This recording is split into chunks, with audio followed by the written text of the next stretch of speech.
Hello everyone and welcome to round 2 coverage here at the 2019 Ed Headrick Disc Golf Hall of Fame Classic, of course brought to you by Rec Tech Grills. We are getting started with our leader after 2, Sarah Hokum. She would come out and play smooth, clean golf, and that is what you need out here in these long woods. W.R. Jackson. Here she is on hole 1, putting her sidearm the perfect spot off the tee, threading the needle on those trees, giving herself an outside look. Can't quite knock it down. But if you saw yesterday, you have faith. Sarah here, hole 8, drops it in. That is another 60-footer, 2 days in a row for Hokum.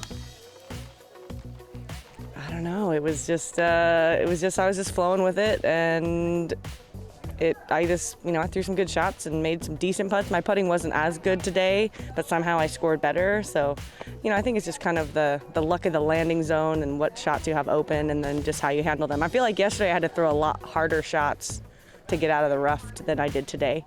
So maybe just it played a little bit easier because I was in a little bit better position.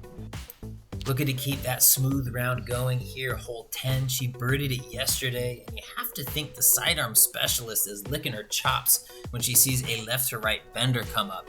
Sidearm off the tee, perfect position. Sidearm second shot, 28-footer, drops it in as well. Hokum feeling confident on the green. Another birdie here on 15, and remember this hole, it would prove to be huge in the grand scheme of things. More on that later. Hole 18. Well-placed tee shot is going to put her in birdie position, but still 2 more quality shots before the job is done. No problem for Sarah. She drops it next to the basket and is going to have 2 strokes over Paige going into the final round. So it really won't affect too much of my game plan, and it is not comfortable at all. When you have Paige Pierce on your heels, only 2 strokes. If I had like 10 strokes, maybe that would feel comfortable, but I still know she's capable of grabbing that as well. So it's really just gonna come down to who plays well tomorrow.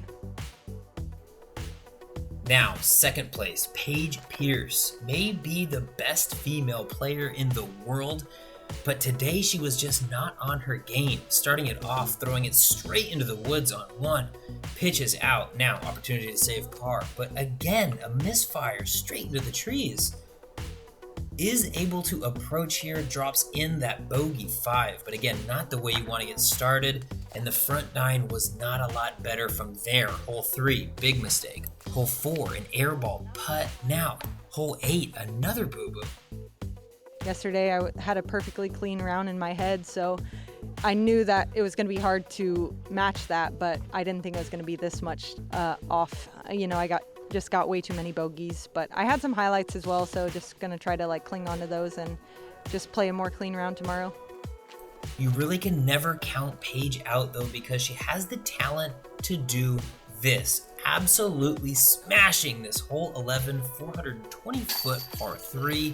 She put it in the bushes long yesterday. Today, drops it in. Hole 13, nearly throws it in. Sidearm putter, such a touchy shot. Hole 14 now, the par 4 for the FPO division. Beautiful turnover shot. Really nothing more than a tap in for that birdie 3. But hole 15, I mentioned it earlier. This is where things would get very out of control. Tree off the tee, pitches back into the fairway, but doesn't quite have the best footing. Turnover now approaching the basket, gets cut down again. Sidearm from the woods, cut down again. Now, pitching up her 5th shot, is going to be sitting next to the basket for 6. Drops it in? Not quite. Paige misses a shorty, giving Sarah life. Hole 17, she's been playing it beautiful so far. A little bit high, a little bit right on the release, but Paige will make it work, getting that putter to float right, drops in right next to the basket. That is a birdie on the tough hole 17. Paige able to knock in the birdie on 18, but still trailing by 2 entering round 3. Maybe just need to play a little bit more aggressive, because a lot of those mess ups are from layups, so that's what I like to do anyway, so maybe I'll just be pretty aggressive tomorrow. Making her appearance on lead card, Holly Finley.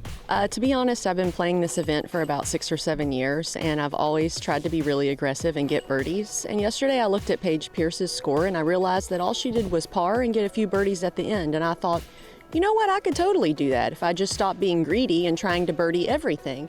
And that's exactly what I did today. I just played safe, safe, safe. I wasn't too aggressive on the circle 2 putts, so I didn't have long comebacks, and I really only made like 2 mistakes in the round, so I felt pretty good about it.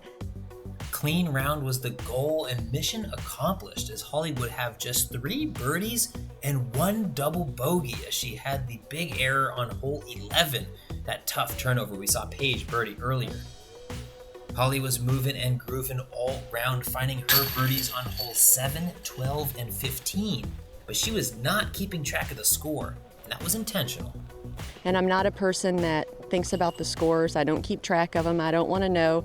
I just go through the motions, and then at the end I add it up and see where I stand. So I was excited when we walked up 18 and one of my card mates said, "Oh my gosh, Holly, I think you shot under par." I'm like, "Did I? Okay." So it's fun to not pay attention and then be surprised at the end. Holly enters the final round hitting 63% of her fairways, good for second place, parking 6% of the holes, good for first place in the field, and add that to a 70% scramble rate, again, good for third in the field, and that is how you get on the lead card, ladies and gentlemen.